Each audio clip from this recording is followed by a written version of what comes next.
আবুধাবিতে বাংলাদেশ ও সংযুক্ত আরব আমিরাতের কূটনৈতিক সম্পর্কের সুবর্ণ জয়ন্তী উৎসব করেছে বাংলাদেশ দূতাবাস। অনুষ্ঠানে ছিলেন সংযুক্ত আরব আমিরাতের উন্নয়ন বিষয়ক ও আন্তর্জাতিক সংস্থার সহকারী পররাষ্ট্রমন্ত্রী সুলতান আল শামসী। প্রায় 85টি দেশের কূটনীতিক ছাড়াও দেশের ব্যবসায়ী নেতা, ঊর্ধ্বতন কর্মকর্তা এবং শতাধিক অতিথি অংশ নেন অনুষ্ঠানে। বঙ্গবন্ধু 74 এই দেশের সফরকালে তার যে প্রামাণ্য একটা চিত্র 3 মিনিটের, যে চিত্রটি তাদেরকে সবাইকে স্মরণ করে দিয়ে তাদের অন্তরের ভিতরে একটা নাড়া দিয়েছে যে বঙ্গবন্ধু জীবন্ত, বঙ্গবন্ধু কথা বলছে, জীবন্ত শেখ জাহিদ কথা বলছে। তারা এই ছবিটি দেখে, ভিডিওটি দেখে তারা অত্যন্ত আনন্দিত, পুলকিত এবং অন্তরের থেকে তাদের যে একটা বাংলাদেশের প্রতি সহানুভূতি, বাংলাদেশের প্রতি ভ্রাতৃত্ব সম্পর্ক, বাংলাদেশ শুধু ডিপ্লোম্যাটিক টাইস না, এটা আমাদের পারস্পরিক একটা ভ্রাতৃত্বের সম্বন্ধে এবং দেশের যে রিলেশনটা আছে এটার মধ্যে আরেকবার আমরা রিনিউ করলাম তাদের সঙ্গে, নতুন করে শুরু হলো বাংলাদেশের এই সম্পর্ক। আমরা এদেশে যারা বসবাস করি, আমরা যারা এদেশের রিমিটেন্স যোদ্ধা, এদেশে ব্যবসা করি, আমরা সবসময় চাইব যে আমাদের বাংলাদেশ এবং সংযুক্ত আরব আমিরাত যেন বন্ধুত্বপূর্ণ সম্পর্ক বজায় রাখে এবং চিরদিন যেন এটা থাকে। বাংলাদেশ এবং সংযুক্ত আরব আমিরাত একসাথে মিলে যেন আগামীতেও কাজ করতে পারে এবং এই সম্পর্ক আরো বহুদূর যেন এগিয়ে যায়।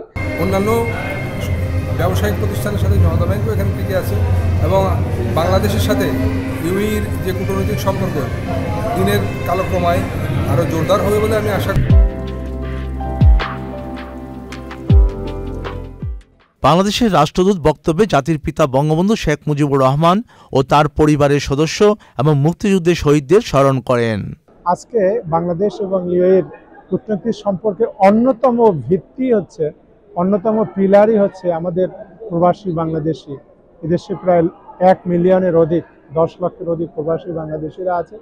তারা কিন্তু দুই দেশের বুনিয়াদকে, আমাদের কূটনৈতিক সম্পর্কের বুনিয়াদকে প্রতিদিন তারা মজবুত করছে এবং একটি নতুন মাত্রায় উন্নীত করছে।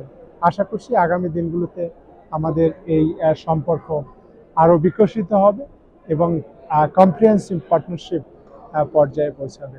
এবং প্রবাসীরা কিন্তু বাংলাদেশের এই আর্থসামাজিক যে অর্থনৈতিক উন্নয়ন, আর্থসামাজিক উন্নয়নে অত্যন্ত গুরুত্বপূর্ণ ভূমিকা পালন করছে এবং কৃতজ্ঞতা জানাই যে ভবিষ্যতে বাংলাদেশে আপনাদের রেমিটেন্স পাঠিয়ে বৈধ পথে আর্থিক প্রতিষ্ঠানের মাধ্যমে পাঠিয়ে বাংলাদেশের যে অর্থনীতি এবং আর্থিক এবং সামাজিক যে অগ্রগতি, সেই অগ্রগতির যে হুইল, যে চাকা, সেটিকে আপনারা আরো বেগবান রাখবেন। অনুষ্ঠানে বাংলাদেশ ও সংযুক্ত আরব আমিরাতের 50 বছরের কূটনৈতিক সম্পর্কের উপর তথ্যচিত্র প্রদর্শন করা হয়।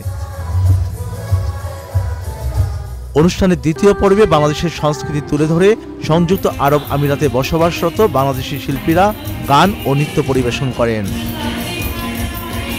চাজাবর মিন্টু, চ্যানেল আই।